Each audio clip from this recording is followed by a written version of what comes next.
안녕하세요. 어제보다 더 건강한 오늘 메이크 유어 라이프스타일 랩의 제이입니다. 오늘은 근력이 아닌 지방 연소에 관련된 주제를 다루고자 합니다. 우리가 운동을 하는 대표적인 이유, 바로 지방 감소겠죠? 지방 산화라고도 좀 더 전문적인 표현이 있는데요. 지방 산화는 운동의 시간, 강도, 훈련 상태, 영양, 그리고 성별까지도 영향에 미치는 요인이라고 설명되고 있습니다.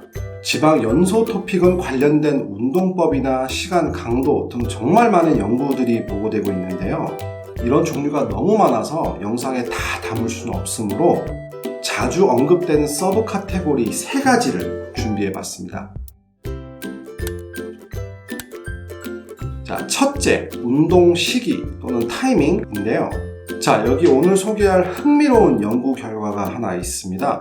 바로 공복 운동이 좋다. 또 그 중에서도 취침 후 공복 상태, 아침 식사 전 공복 상태 운동이 가장 좋다라는 말 한 번쯤 들어보셨을 텐데요. 이 부분이 실제로 연구에서 취침 후 아침 식사 전 공복 상태 운동이 지방 산화에 더 효과적이다라는 연구 결과가 있습니다. 자, 연구진들이 이러한 이유를 뭐라고 설명했는가 하면 일시적인 탄수화물 결핍으로 인해서 나타난 결과였을 거라고 보고 있는데요. 글리코겐이 부족해지면 골격근의 지방 산화를 담당하는 유전자 조절이 유도되고 간에 글리코겐이 부족하면 간과 뇌, 신경축이 활성되어 지방 분해를 향상시킨다고 설명했습니다. 자, 두 번째는 운동의 방법인데요. 바로 인터벌 유산소 훈련입니다. 지방 연소 관련 운동법으로 정말 고효율적이지만 난이도가 좀 있어서 많이 안 하게 되는 게 바로 이 HIIT, High Intensity Interval Training, 아니면 고강도 인터벌 트레이닝이라고 하는데요. 인터벌 트레이닝은 우리의 심장, 즉 심폐기능에 초점을 맞췄다고 보시면 됩니다. 짧은 시간 안에 VO2 max, 최대 산소 섭취량을 늘려주는 건데요. 자, 한 번쯤은 20분 이상 유산소를 하시는 게 지방 연소에 좀 더 도움이 된다라는 말을 한번 들어보셨을 텐데, 조금 더 지방 산화에 초점을 두시고 싶다 하시면은 바로 이 인터벌 트레이닝을 추천드리고 싶습니다. 인터벌 훈련의 가장 기본적인 개념은 짧은 시간 동안 전력 질주를 해주시고 또 짧은 시간 동안 천천히 뛰시거나 걸어주시는 것을 반복하는 게 바로 인터벌 유산소인데요. 여기서 전력 질주 구간에서는 내 최고의 노력 수준을 끌어올려 주셔야 되는데요. 바로 이게 perceived rate of exertion, 운동 자각도라고 표현하는데, 이 운동 자각도의 척도가 0에서 10까지라면은 전력 질주 구간에서는 9에 가깝게 해주셔야 합니다. 인터벌 유산소의 큰 장점으로는 물론 지방 연소도 있지만 기초 체력 그리고 폐활량 증가라는 장점도 있습니다. 고강도 인터벌 유산소는 어느 정도 난이도가 있는 운동이지만 실행 방법은 의외로 간단합니다. 일정 시간 동안 내 최대 또는 척도 9에 가깝게 전력 질주를 해주시고 또 일정 시간 동안 천천히 뛰시거나 걸어주시면 됩니다. 자, 전력 질주하는 부분을 하이라고 많이 표현하고 이제 걷는 부분을 로우라고 표현하는데요. 이 하이와 로우 한 번 하는 것을 1회 인터벌이라 표현하고 총 5에서 7회까지 해주시면 됩니다. 전문적으로 운동을 하시거나 폐활량이 정말 좋으신 분들은 30초 전력 질주하시고 30초 걷고를 반복해 주신 분들도 계신데, 이게 사실은 정말 힘듭니다.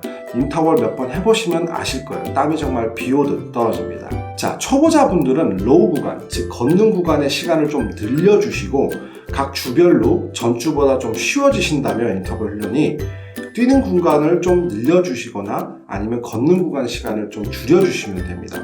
자, 인터벌은 러닝머신에서 뛰는 것도 정말 좋지만 러닝머신의 원터치 속도 조절, 요즘 보통 3, 6, 9, 12 이렇게 터치로 속도 조절하는 게 없으시거나 또는 예전 러닝머신 모델이라면 그 위에서 전력 질주를 하시면 넘어지시거나 다치실 수가 있어서 꼭 러닝머신 뿐만 아니라 자전거 또는 사이클링 머신에서 하셔도 정말 좋거든요. 그래서 인터벌을 처음 하시는 분들은 다음과 같은 방법을 추천드립니다.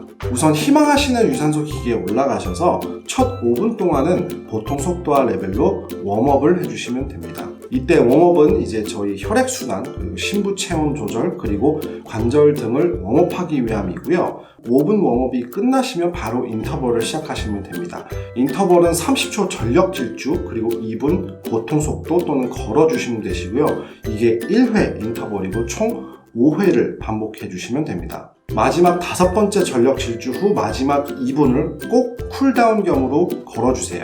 자, 이렇게 하시면 웜업 5분 포함 인터벌 5회를 더하시면 총 소요 시간이 17분 30초가 됩니다.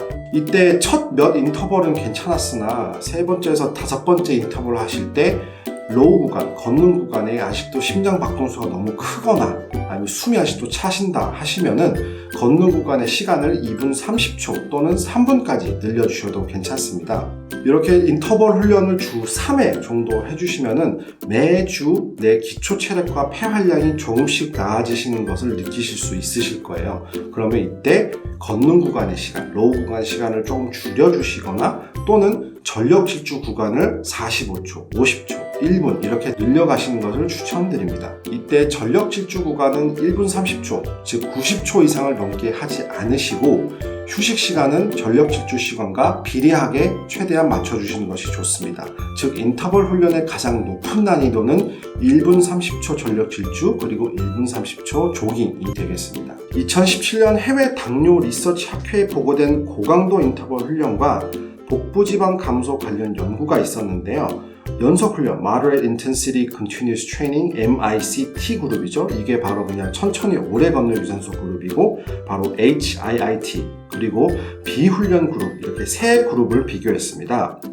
연구진들은 MICT 그룹이 복부지방 감소에서 HIIT에 비해 시간, 효율성 등 이점이 없다라고 표현했고 복부 비만 관리에 HIIT가 주요 전략이다라고 설명했는데요.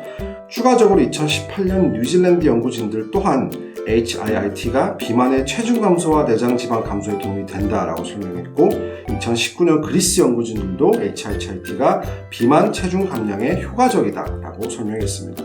이렇게 많은 연구진들이 HIIT, 고강도 인터벌 훈련이 체지방 감소에 효과적이다라고 설명하지만 단점이 보고된 사례도 꽤 있거든요.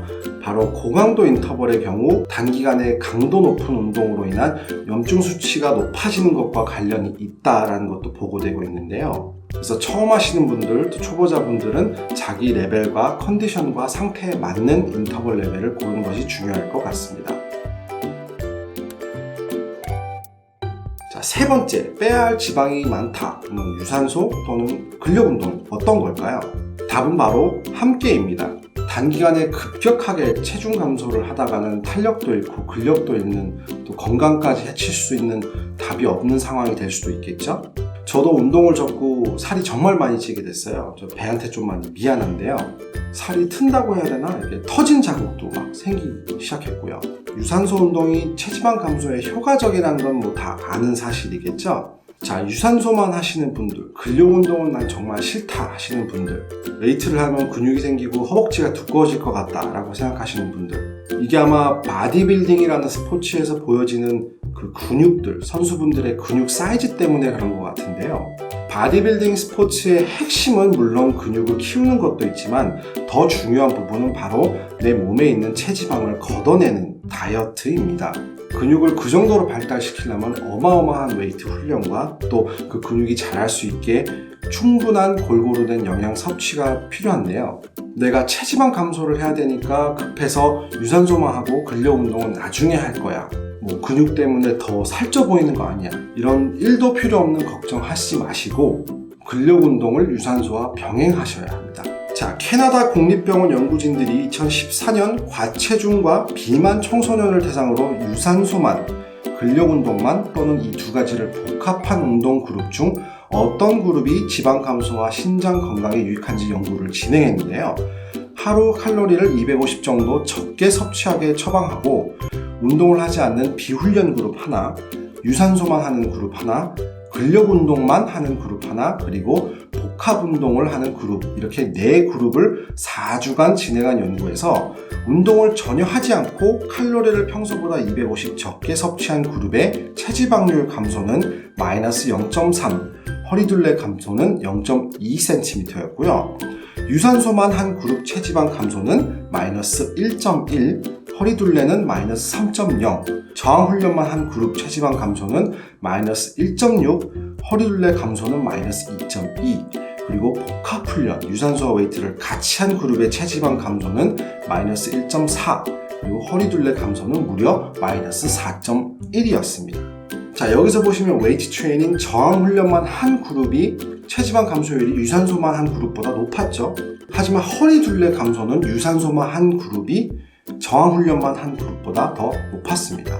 그리고 복합 훈련, 유산소와 웨이트를 같이 병행한 그룹은 체지방률과 허리 둘레 감소율이 가장 높게 나타났죠. 그래서 이 연구를 통해서 연구진들은 체중 감소를 위해서는 유산소와 웨이트 트레이닝을 병행하는 것이 굉장히 중요하다고 보고했습니다. 그래서 정리를 하자면 내가 지방 연소가 주 목적이다 하시면 아침 공복 유산소, 그리고 만약 긴 유산소가 지루하고 힘들다, 시간이 좀 부족하다, 그리고 지방 연소와 함께 기초 체력과 심폐 기능을 증진시키고 싶으시다 하시면 인터벌 훈련, 그리고 유산소만 하는 것이 아니라 유산소와 근력 운동을 병합해서 하면 더 지방 연소에 더 좋다, 이런 거겠죠? 저도 인터벌 훈련이 정말 힘들어서 많이 꺼려 하지만 주 3회 꼭 인터벌 유산소를 운동 후에 병행해주고 있고요.